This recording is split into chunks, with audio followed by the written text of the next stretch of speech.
டேஞ்சரான கட்டத்தை அடைந்தது சீன ராணுவம். இனி இந்தியா ஒரு நொடி கூட கண்ணை சிமிட்டக்கூடாது. டேஞ்சரான கட்டத்தை அடைந்தது சீன ராணுவம். இனி இந்தியா ஒரு நொடி கூட கண்ணை சிமிட்டக்கூடாது. சீனாவின் மக்கள் விடுதலை ராணுவம் தொடங்கப்பட்டு 99 ஆண்டுகள் நிறைவடைந்துள்ளன. வரும் 2027ஆம் ஆண்டில் தனது 100வது ஆண்டை கொண்டாடப்பட உள்ள சீன ராணுவம் அதற்குள் உலகத்தரம் வாய்ந்த நவீன ராணுவமாக உயர இலக்கு நிர்ணயித்துள்ளது. ஆனால் இந்த இலக்கை எட்டுவதில் சீன ராணுவத்திற்குள் 3 மிகப்பெரிய சிக்கல்கள் நீடிக்கின்றன. நவீன கால போருக்கு தேவையான இன்டெலிஜென்டைசேஷன் எனப்படும் AI மற்றும் அல்காரிதம் தொழில்நுட்பங்களை இராணுவத்தில் முழுமையாக இணைப்பதில் தாமதம் நிலவுகிறது. இராணுவ அதிகாரிகளிடையே காணப்படும் லஞ்சம், ஊழல் மற்றும் சிறப்பு சலுகை எதிர்பார்க்கும் அதிகார தோரணை இன்னும் குறைந்தபாடில்லை. இதுவரை ஆயுதங்கள் மற்றும் வீரர்களின் எண்ணிக்கையை உயர்த்துவதிலேயே கவனம் செலுத்திய சீனாவால் போர்க்களத்தில் உண்மையிலேயே பயன்படும் தரமான உட்கட்டமைப்பை உருவாக்க முடியவில்லை.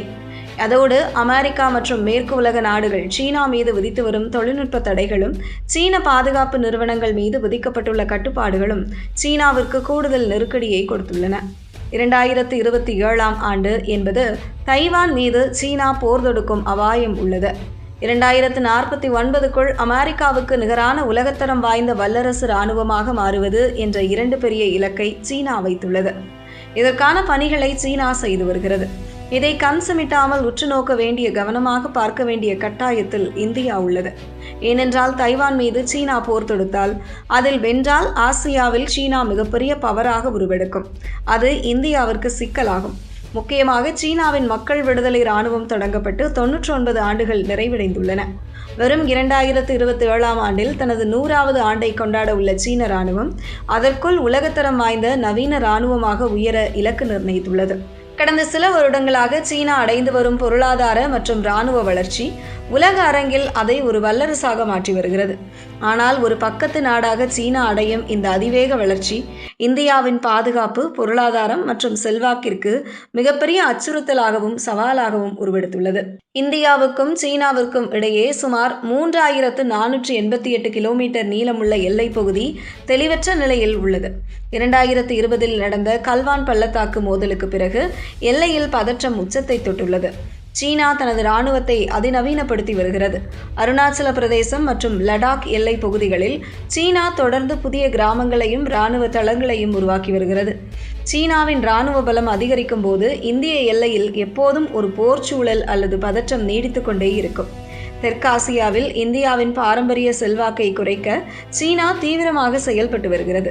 இந்தியாவின் பக்கத்து நாடுகளான பாகிஸ்தான், இலங்கை, வங்காளதேசம், மியான்மர் போன்ற நாடுகளில் பில்லியன் கணக்கில் முதலீடு செய்து துறைமுகங்களையும் உள்கட்டமைப்புகளையும் உருவாக்கி வருகிறது.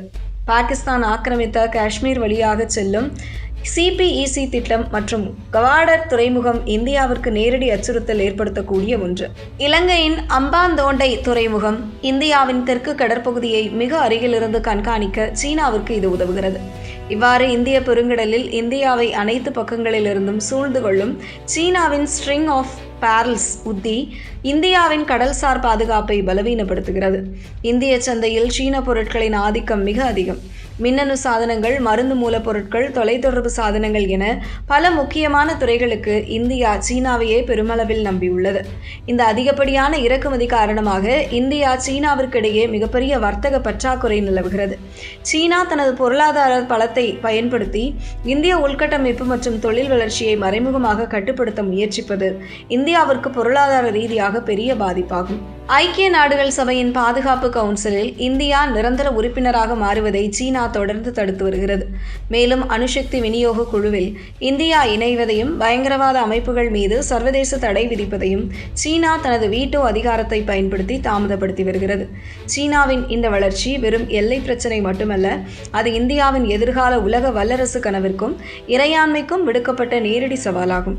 எல்லா பக்கத்தில் இருந்தும் சீனா இந்தியாவிற்கு செக் வைத்து வரும் நிலையில் இதை இந்தியா எப்படி சமாளிக்கப் போகிறது என்பதை பொறுத்திருந்தே பார்க்க வேண்டும்.